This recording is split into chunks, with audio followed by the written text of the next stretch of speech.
Everyone, welcome back to another episode of Rapid Results with Andrew Weiss. We have a very famous guest today, Ben Byrne, because if you are in the Twitter sphere, if you're in the Facebook sphere, you definitely know this guy's name. He's one of the top sales guys, top influencers in the social media space.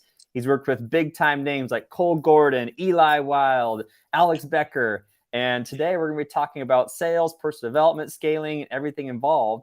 And so with that said, I want to give Ben a chance to say, Ben, what's the biggest, most badass professional accomplishment you're most proud of?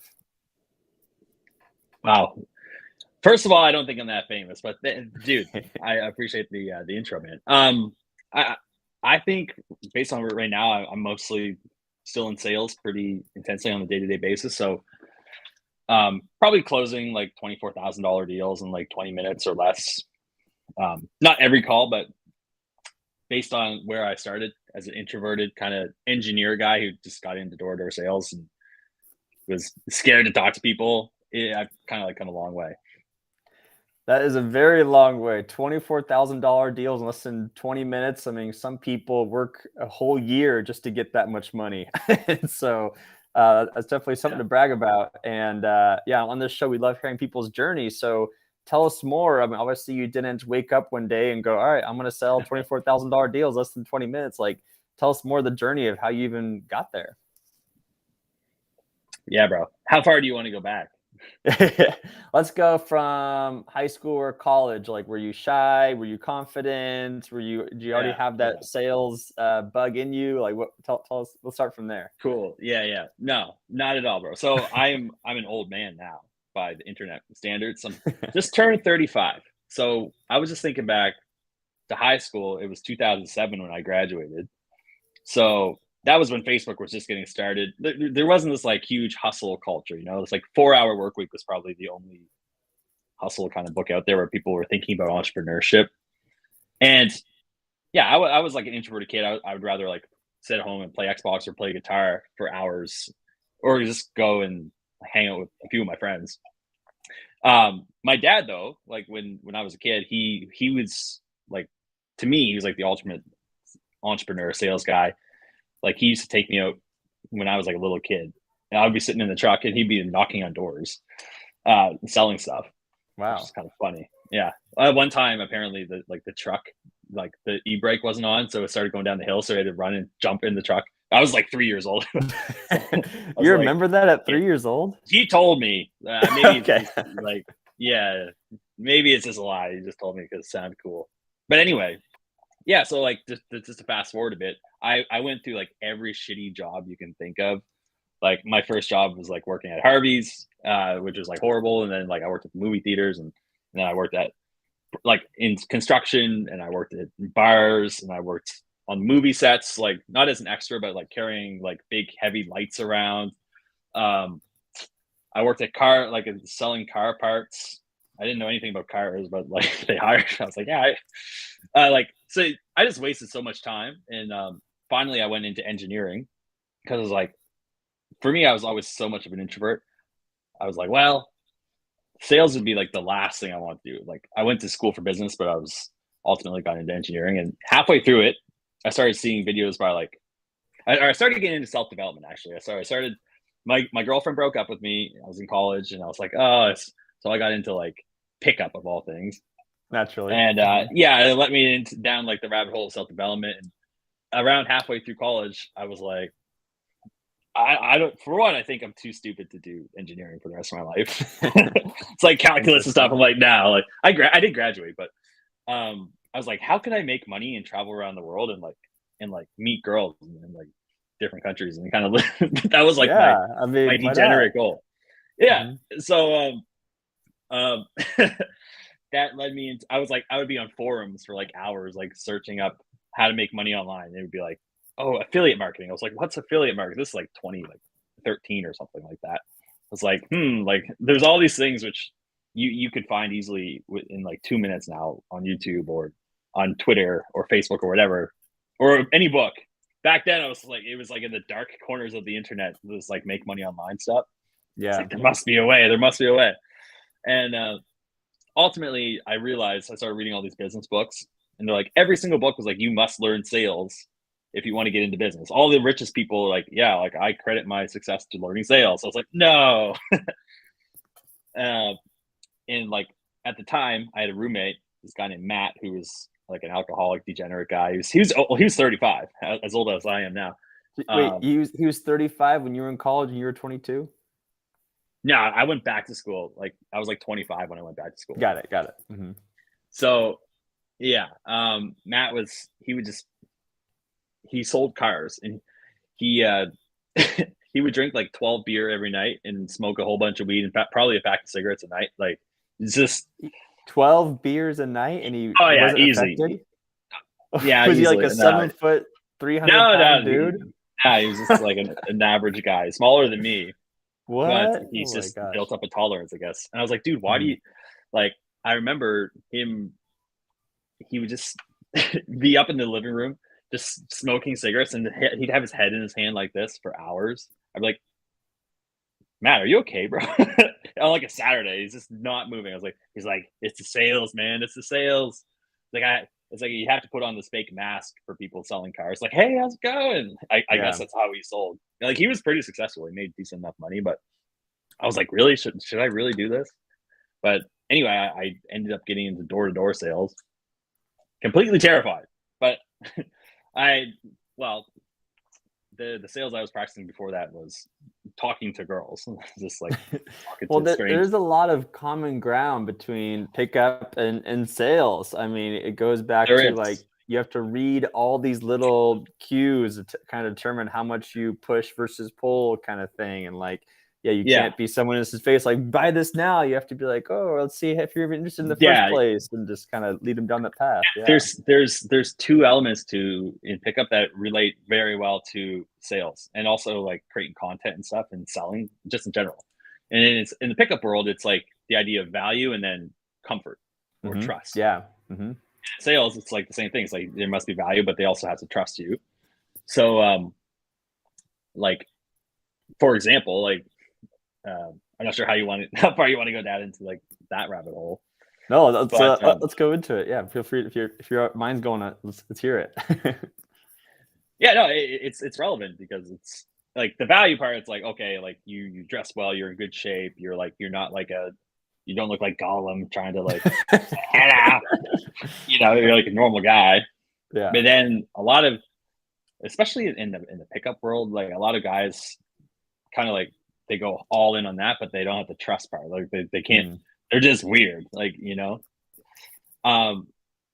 And the same thing in the sales, it's like you have your script and like you have your offer and all this stuff, but the trust part is just as important, and if not the most important part. Like what I found just over the past few years, just to kind of switch topics a little, the better like brand you have, the more content you put out there, the more trust you establish with people, the less selling you have to do.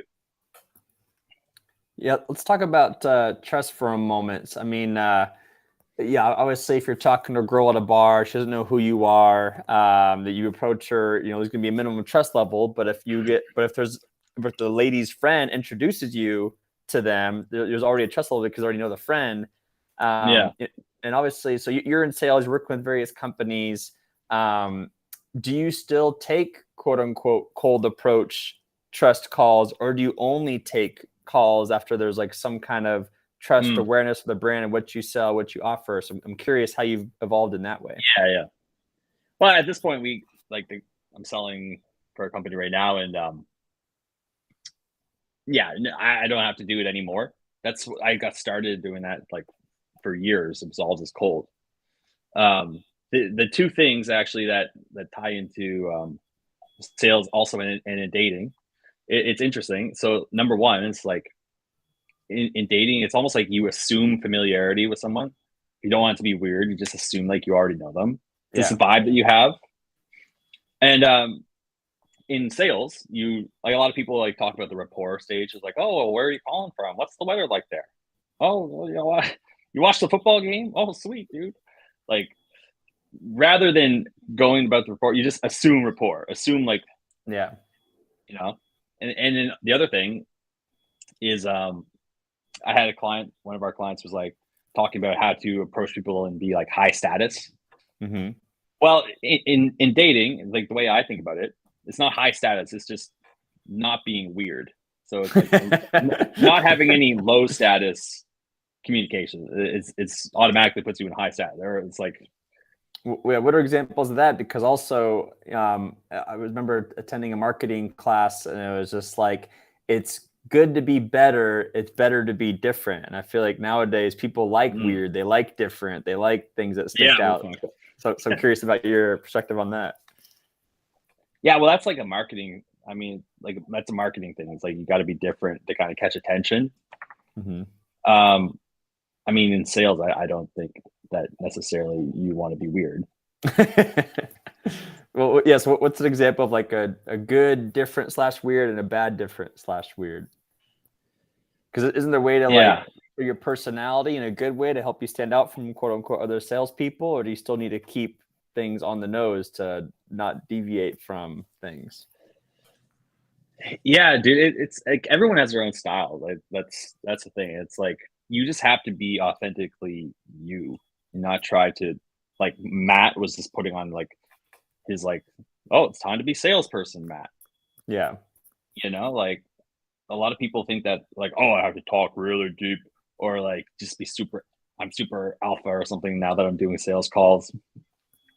So big part of it is just like leaning into like your own personality traits.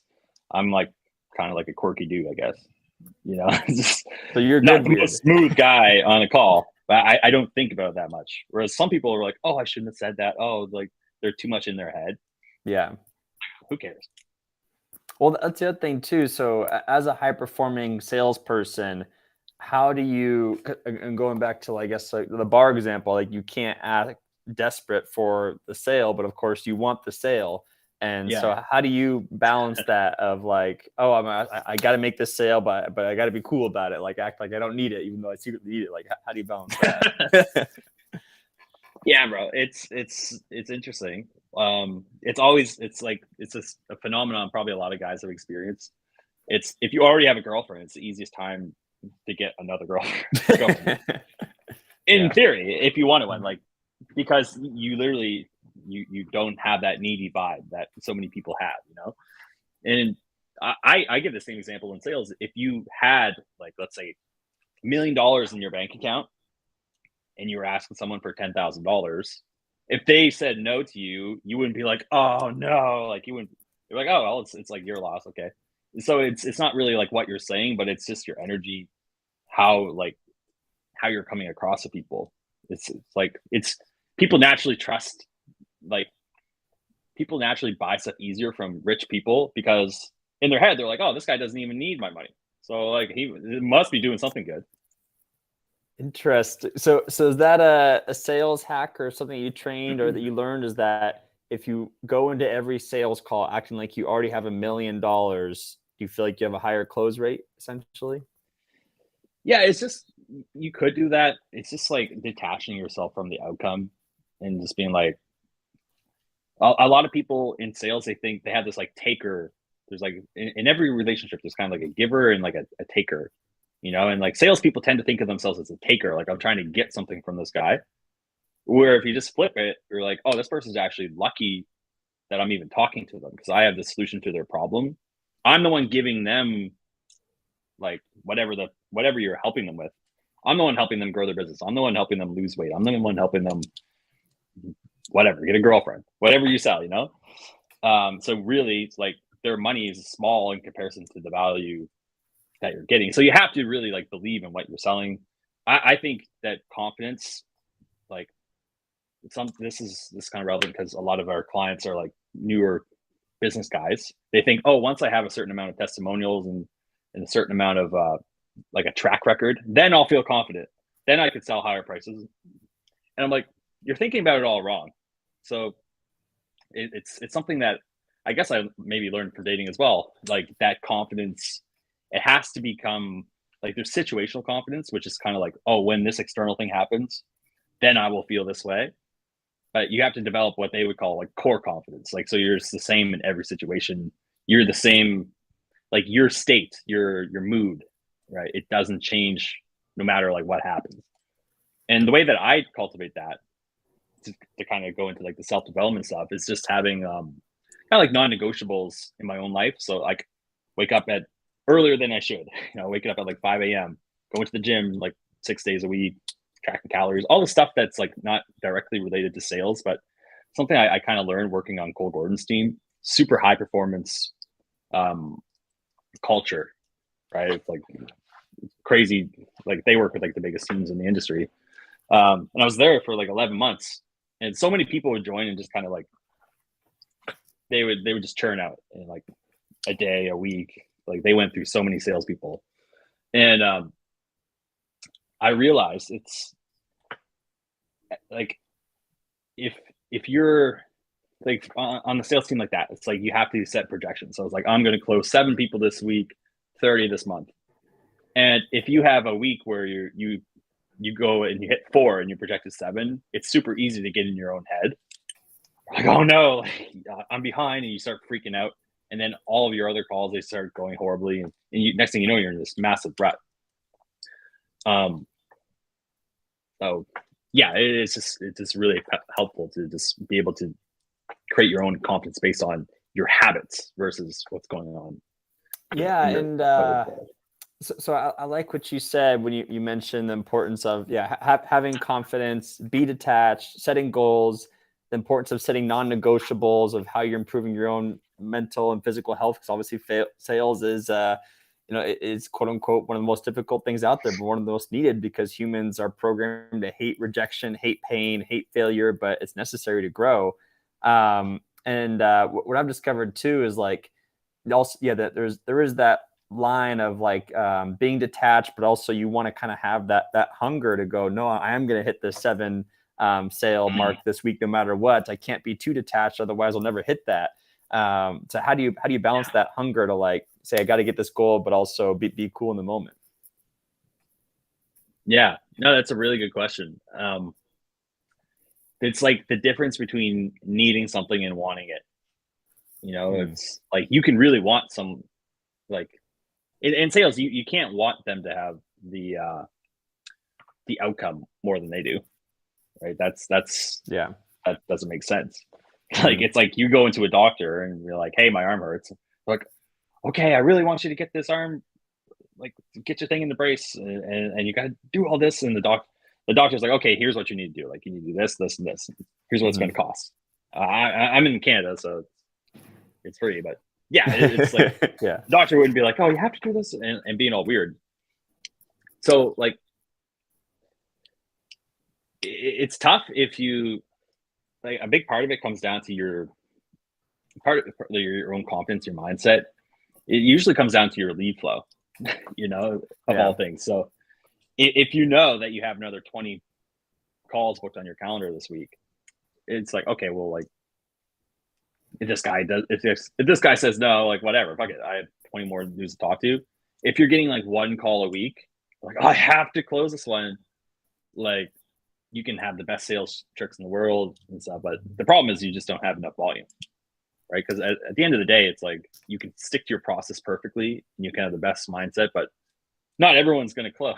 Like it's just math, No, that is interesting to think about and remember. Like, and I think people going back to like, dating and sales, I think people also need to remember the importance of putting doctor office visits and sales together. Like the importance of just, like you said, if someone comes with a broken arm and then the doctor's like, okay, I know how to fix it, but it'll be like $2,000. And the guy's like, oh, I'll just let my arm stay broken. Like, you can't, okay. There's nothing else you could do. You're an idiot.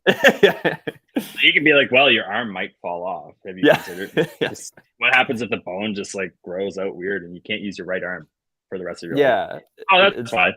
Yeah. Like, so what do you mean that's fine?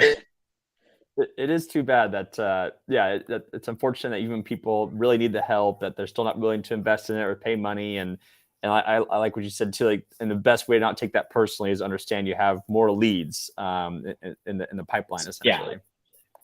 Yeah, people that's probably one of the biggest things, man. It's people just they have a scarcity of opportunities. They just don't have enough leads. Like for most things, unless you're selling something extremely niche, like I don't know, underground bunkers or something weird like fallout shelters or something. I mean, there's probably even a good demand for that. Like Oh yeah, definitely. there's so many people in the world. It's like there's, especially in social media, it's like there's always more people that you could sell to.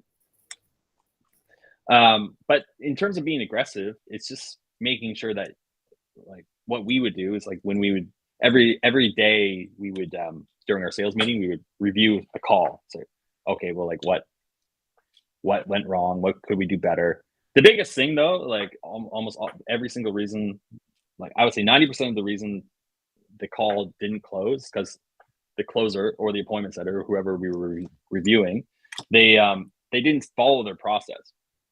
So there's, like, the different steps of the discovery, right? We want to make sure there's pain, there's doubt that they can fix the problem themselves. We got to establish, like, a goal. So on Cole's team, they call it, like, Heaven Island and Hell Island, like, Yeah. current situation, desired. There's all these different steps that you would take someone through, and half the time they didn't close. It's like, oh, well, it's obvious you didn't ask this question at the beginning of the call. So, like, sticking to the process 100%, being aggressive about your process, that's like probably at least half the battle. Well, I've learned too, and also the importance of pre-screening and pre-filtering people, kind of thing, and just like making sure people understand the expectations going to a call. Like, hey, we're not going to talk just to see how your day's going. Like, we actually want to see how your business is and make sure you understand.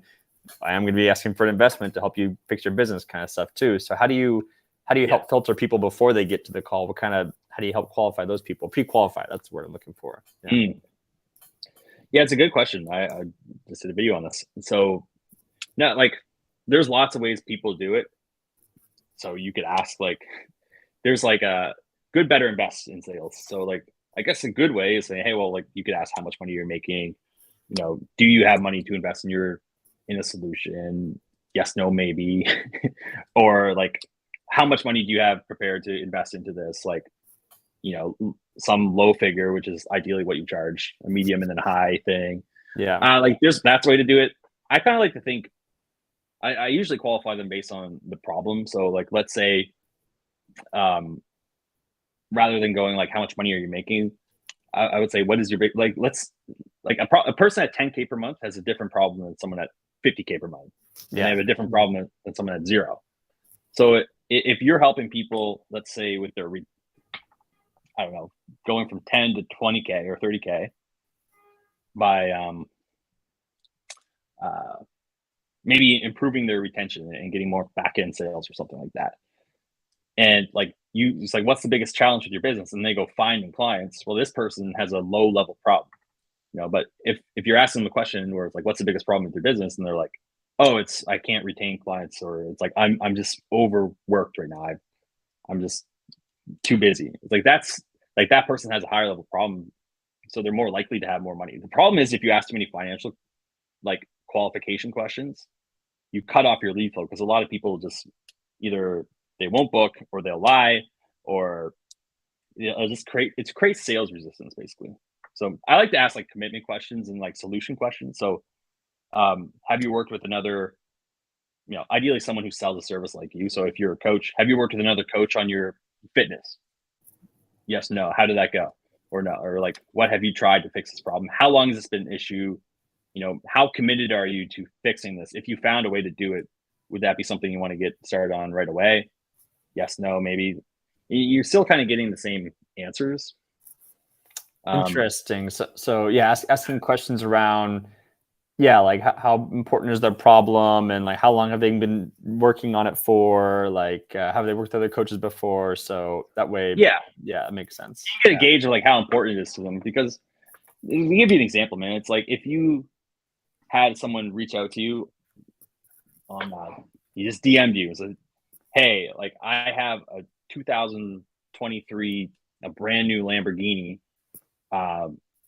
Do you, I can't, I'm about to go to jail or something. I have to sell it. I'll sell it to you for 50 grand. And you're like, well, I only have 10 grand. Like, you would be like, well, that's worth way more. Yeah. It's like, it's brand new. It's like, it's not even been driven. It's like, Yeah. it's just it's like my 10th car. It's Yeah. like, I just need to sell this, like, ASAP. You're like, well, fuck, I'm going to find another 40 grand and go buy that car. It's worth it. It's, the value is so obvious. The perceived value is there, because that's just part of sales. Like, being able to demonstrate that value of what you're offering and get people into the buying pocket, because you'd be surprised. Like, people have money. Usually it's just like you haven't demonstrated enough value for them to want to spend it with you. Yeah, and that was going to be my next question is, how do you go about knowing whether someone's able to do a pay in full or if they absolutely need to do payment plans? And how do you gauge if money is even an excuse? So people are like, oh, I want to pay you, I just don't have any money right now. I want to pay you, but I can't even put $100, or even though your program is $5,000, if we can do $1,000 over 5 months, we can do that. So I know it's kind of a big question, but yeah. Yeah, well, there's a process for presenting your offer that you would go through, or you're tying off. You want them, first of all, you don't want uncertainty. Like, you don't want uncertainty to be the objection, because a lot of the times they say, oh, like, I don't have the money, or that's a lot of money, or like, let me think about it. It's just like another way of them saying, like, I don't think that you can really help me, or like, I don't think this is worth it. Yeah. So that's the thing. So it's like, before you go into it, it's like, okay, like, you've gone through your entire presentation, and it's like, now, do you feel like this is, you can do like the classic temp check question. It's like the scale of 1 to 10. So, okay, so scale 1 to 10, 1 being, this sounds horrible, get me off the phone, I think you guys are a scam, you know. Yeah. 10 being like, okay, I can really see this working for me, this will get me to that result. Where would you land? And if they're like, oh, I'm like a 7, like, that's not a good answer. We want them to be like a 9 or 10. Or if they go, if they say it like that, like, oh, I'm like a 9, like, really, they're probably like more like a 4. Just being nice. It's like, okay, I said some hesitation there. What's coming up for you? Well, I'm just not sure about this thing and this. Like, you want to get all the objections as you can before you get to the price. Like, ideally, they should be like, yeah, this sounds perfect. Oh man, like, this is what I've been looking for, or something like that. And then you're like, okay, well, it's just 5K. And then you kind of shut up, and they go like, oh, well, like, that's a lot of money. You'd always pitch the pay in full first. A lot of people, they'll go, well, it's 5K or 2 payments of 2,500 or 3 payments. It's like, no, you just pitch the 5K, and then you kind of shut up, and then basically you do like an open wallet test from there. If they're like, oh, this sounds great, but I just don't have that much money. Like, okay, well, like, you kind of go back, tie down. Hey, are you sure that, okay, money aside, if you had the 5K, would we 100% be working together, or is there something else that's keeping you less than 100% sure that this is something you want to do, though? Yeah. No, I definitely want to do it. I just don't have the 5K. Okay, cool. Well, we cross out uncertainty, and it's just like a money objection. And then from there, it's kind of like logistical. So typically we go into like an open wallet test. So open wallet's like, cool, well, totally normal. If you're open to it, we can have a quick discussion to see whether or not this is something we can do now or in the future, because on certain occasions we let people break it up. Are you comfortable having an open and honest conversation about where you're at right now financially? And they're like, yeah, sure, cool. And so open wallet would be like, what's your cash on hand? Do you have access to credit? And what's your like free cash flow? So money in, money out. And then from there, you just come up with a custom plan. So, oh, that's interesting. So yeah, because I know, like, some salespeople are like, oh, I don't believe in accepting credit card debt, because that means that if they can't afford to pay you, then you shouldn't be taking their money. But obviously, other people are like, well, credit card debt is what caused transformation in the first place. So what are your plans on that? Like that salesperson has like wrong beliefs about credit. So it's like, it's one thing for the prospect to have the wrong beliefs about money and credit and all that stuff, but it's horrible if the salesperson does. Like, it's funny. I was working with Eli Wild. He's like sold over 100 million in his career. Amazing salesperson.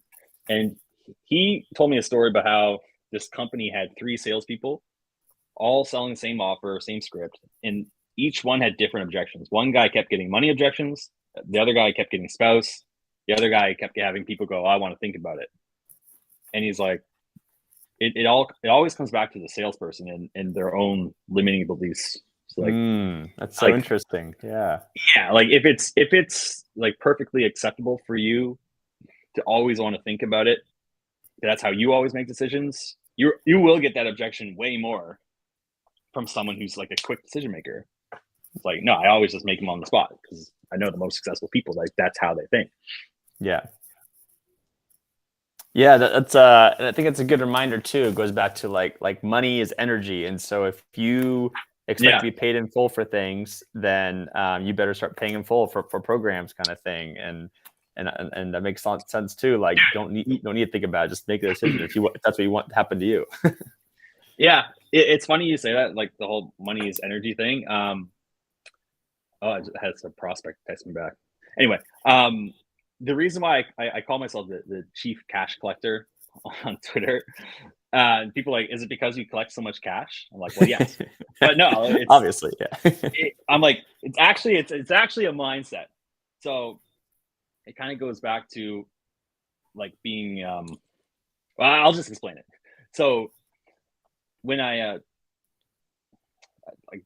back in January, I was like, I'm going to do my own coaching again. I kind of took a break for over a year from just coaching, but I was like, hey, I was kind of hyped it up, and I was like, January 27th, I'm going to start coaching, and people were hitting me up, and I almost had like not a set price, but it was more like pay what you want kind of thing. It's like one person paid me $2,000 per month. Yeah, another guy paid me $1,500.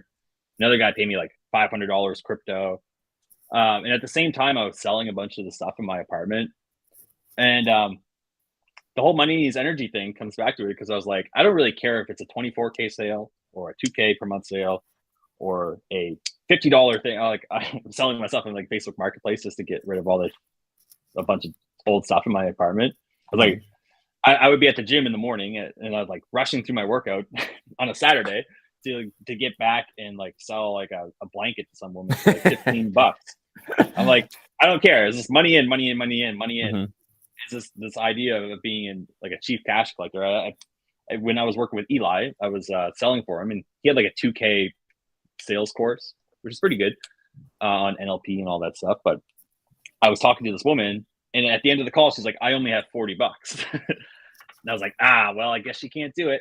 And then when I went to Eli, I messaged him. I was like, yeah, I had a sales call, and she only had $40. And he's like, did you tell her about our $39 sales course? I was like, no.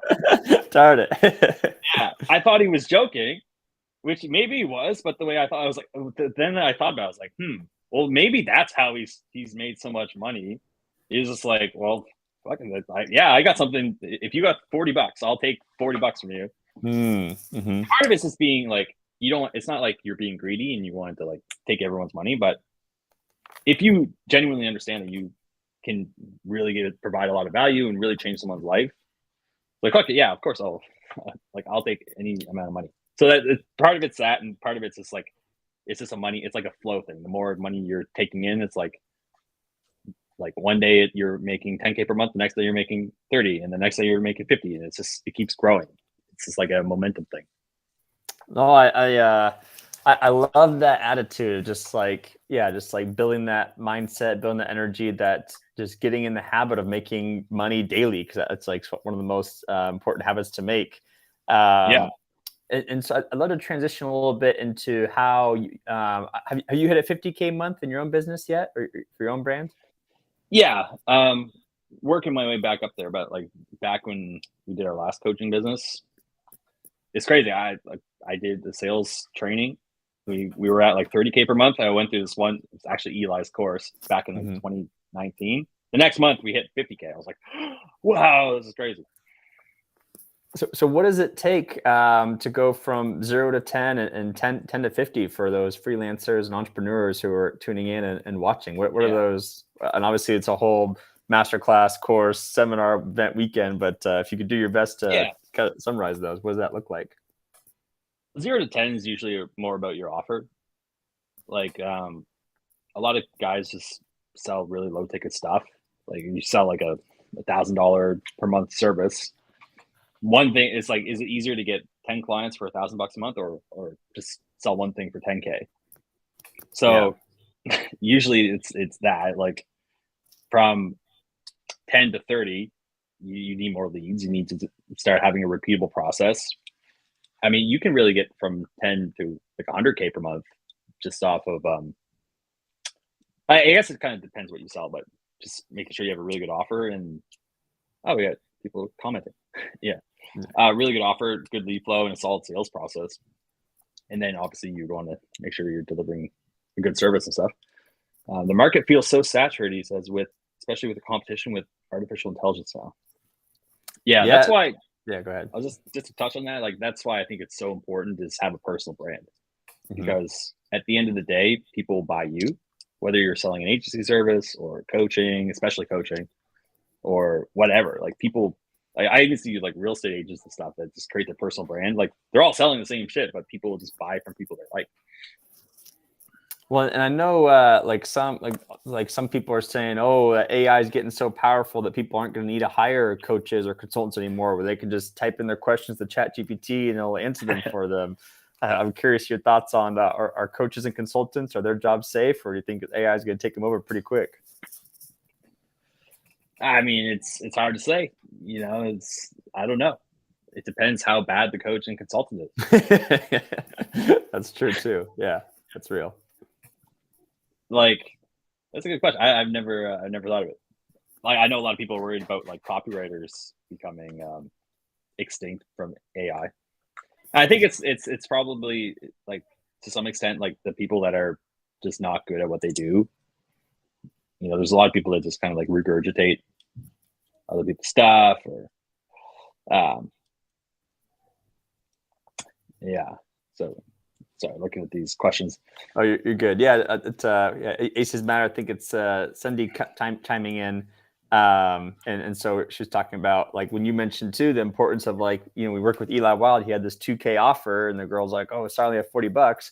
Well, great. Yeah. That's why you should have a $40 offer. So for people like that, you can still help them in some capacity. And so, so do you currently have that for your own brand? And what are all the ranges people need? Like, do you need a $10 product, like all the way up to a $10,000 product? You should just start with high ticket. You should start with some kind of high ticket. That makes sense. Like a high ticket, medium ticket. Like, if you're doing coaching, like some, either one-on-one or group coaching. I like having a different price point so that you can just close everybody. In theory, but like, in theory, you should just be able to close everyone who's interested in working with you. Oh, wait, so going back to, so you're still doing coaching since January 27th, while also working with other sales teams as well? Yeah, I just like coaching guys on the side. Some people with their sales stuff, some people with like brand, with their offers. I even help some dudes with like their fitness and stuff. I've been interesting. Shredded. I'm just staying busy. Got to get shredded, bro. So with that, because it's a side business, you are still comfortable accepting any amount for people to work with you, then it sounds like. So for the coaching, there's like set prices. It's like $1,500 per month for one-on-one. Somewhere, depending on what they want, it's like $500 per month for me to work with them on their self-development and fitness and sales and stuff like that. That one's like a group. But like, I just have this like page set up where if they just, like, there's this thing where you can pay what you want. It's kind of cool. Yeah. So, and is the plan there to like upsell people? Like, once they buy you a $500 package, like, oh my gosh, Ben just helped me make an extra 10 grand. Now I got to pay him $5,000 to help me make 50 grand. Like, is that kind of the end game with that strategy? Yeah. I mean, I realized like what a lot of business coaching programs lack is, like, a lot of people need life coaching in a lot of ways. It's like, yeah, it's almost cliche at this point. It's like, a lot of people just think they need the strategies and tactics and stuff, but their life is just in shambles. Like, they can't stick to anything. I mean, I know for myself, like, when we were running our old business, like, if I was way more consistent just in my personal life and my own habits, we would have made way more money. But, I would be sleeping in, and I'd be like, like just like an inconsistent person. Yeah, your business problem is your personal problem, but also, yeah, I know it's tricky too. There's a guy, Larry Winget, who he's a multi-7-figure entrepreneur, speaker, and he's like, yeah, I've always been able to wake up whenever I want to. That's why I wanted to be an entrepreneur in the first place. Where, of course, you have other entrepreneurs like, if I didn't wake up at 5 a.m., I wouldn't be successful. And so, got trying to find what works for each person. But it sounds like for you, like you're like, no, 5 a.m. is the reason why I'm successful. If I had done that earlier, I would be more successful. Yeah, I mean, it hasn't always been like that because I was always the guy like that Larry Wingett dude. Just, oh yeah, I'll just sleep in. And like there's always outliers, you know. Yeah. Like there's always a guy who smokes like 2 packs of cigarettes a day and lives until 90. That's true. Right? Yeah. Is that like everybody? No. Like, would you be better off if you woke up early and like were more productive earlier in the morning and you had a good morning routine and all that stuff? People love to hate on stuff like that, but like what I realize, especially in sales, it's like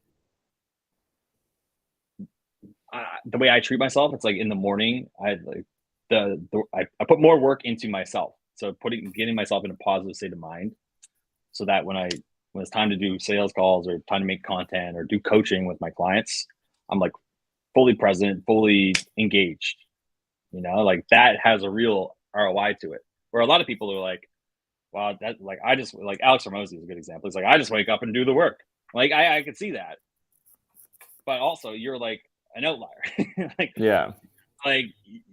that guy's just like an animal, you know. But at the same time, I know that Alex Hormozy used to get his sales team to wake up at like 4 a.m. I remember his old content, they'd be doing check-ins at 4 a.m. Hey, are you up? Yeah.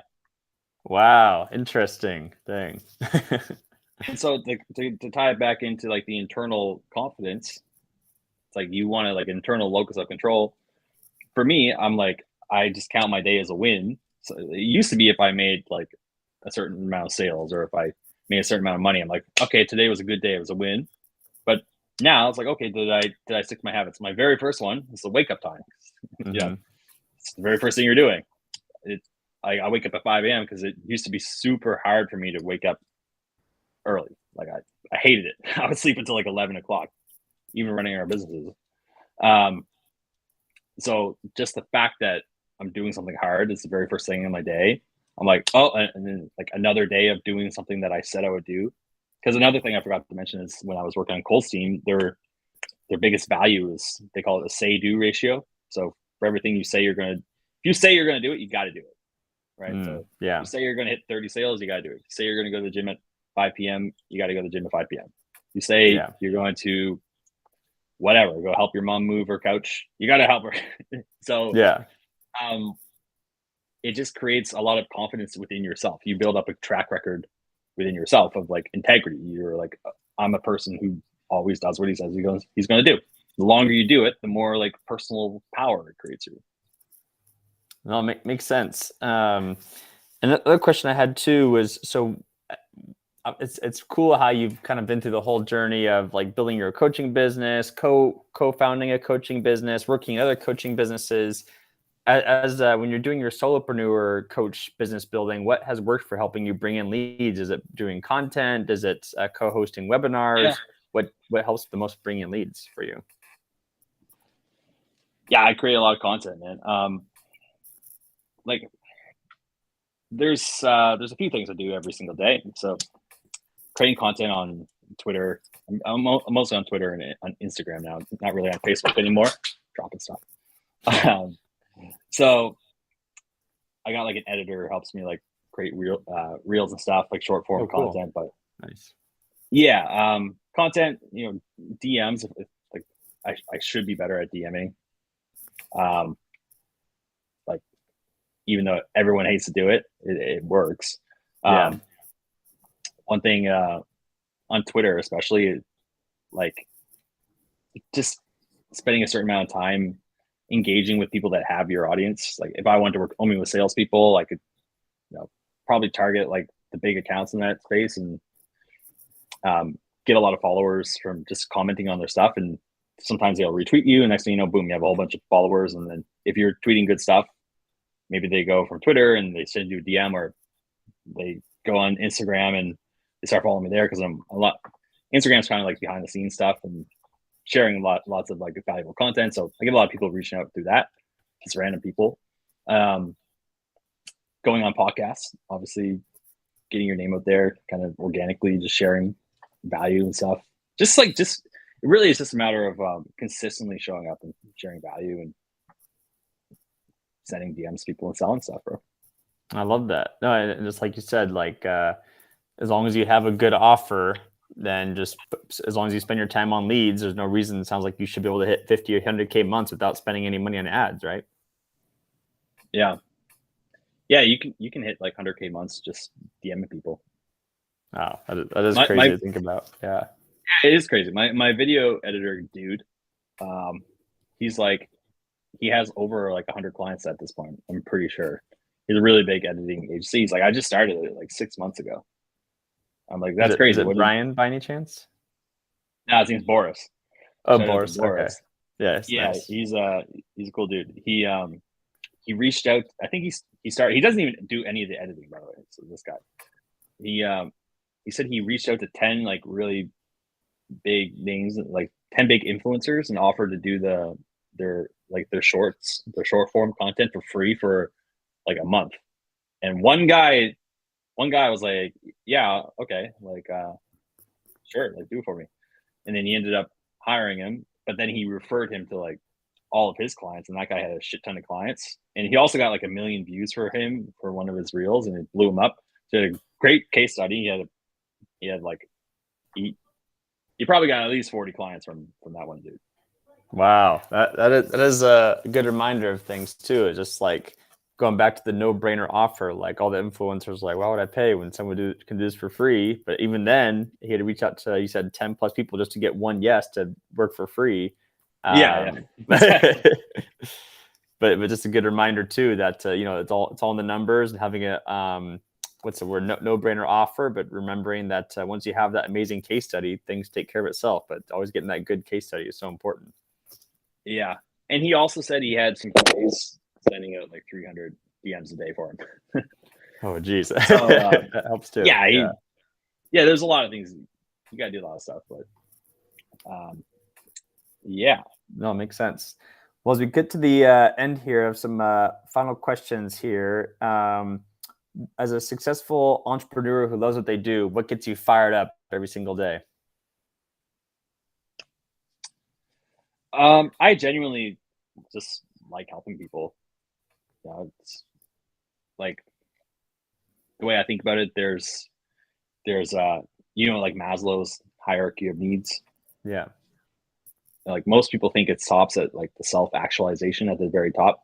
The level there's like one level above that, which isn't commonly included in the pyramid, which is like the self-transcendence. So it's like having a mission that's bigger than you.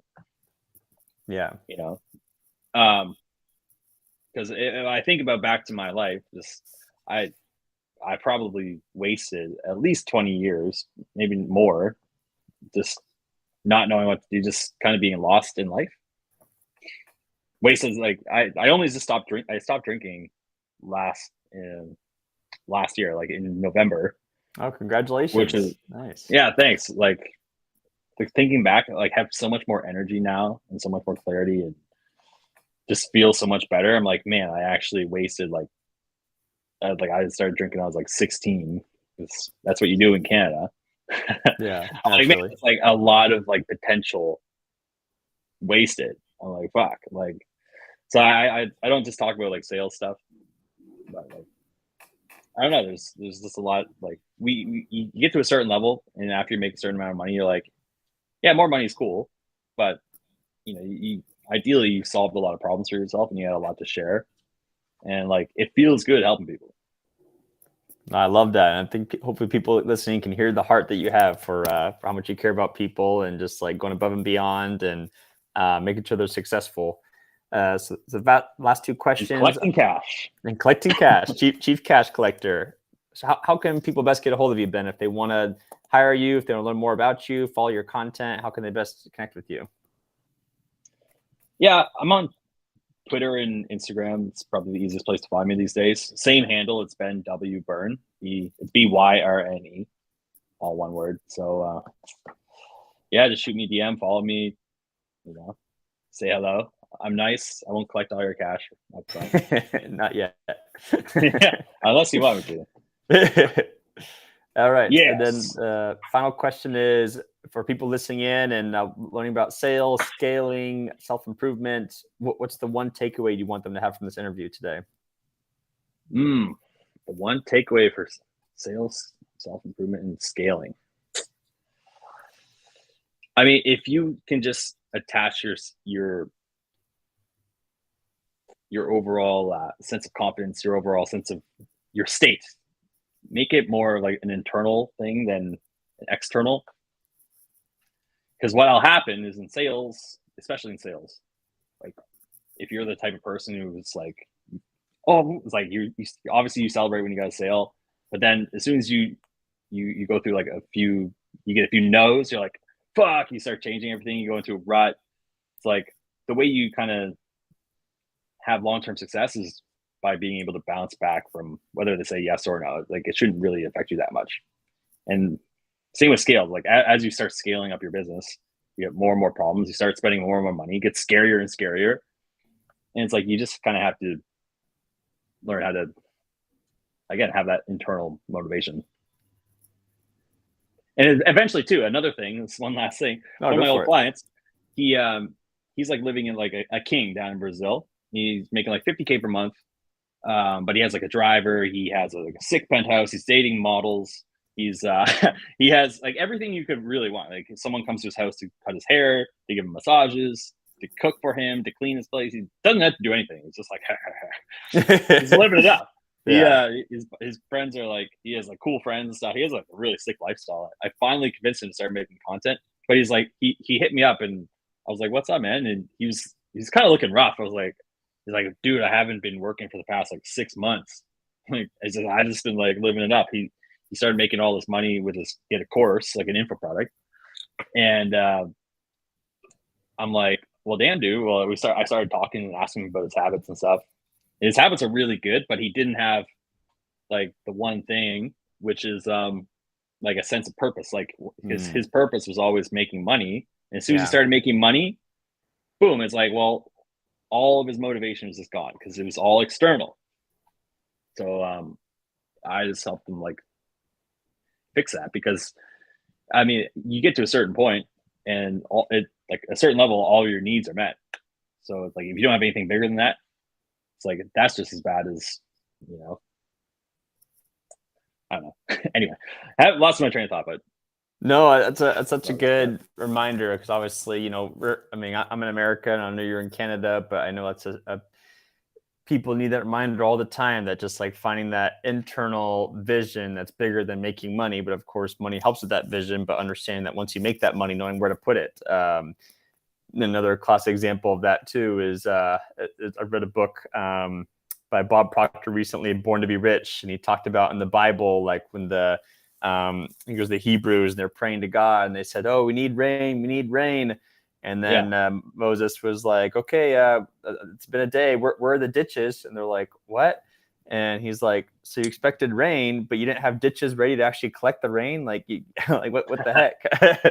And so it's a good reminder that if you're serious about wanting the money, like know where that money's going, why it's going there, and just remember the purpose is bigger than the money. So I like that reminder too. So good. Awesome, bro. Well, thank you, Ben. This has been amazing. Thanks for coming on today. Definitely check out Ben at Ben Byrne on Twitter and Instagram. As you can see, he's a guy who knows a lot, has a big heart, wants to help you see you succeed, see you thrive.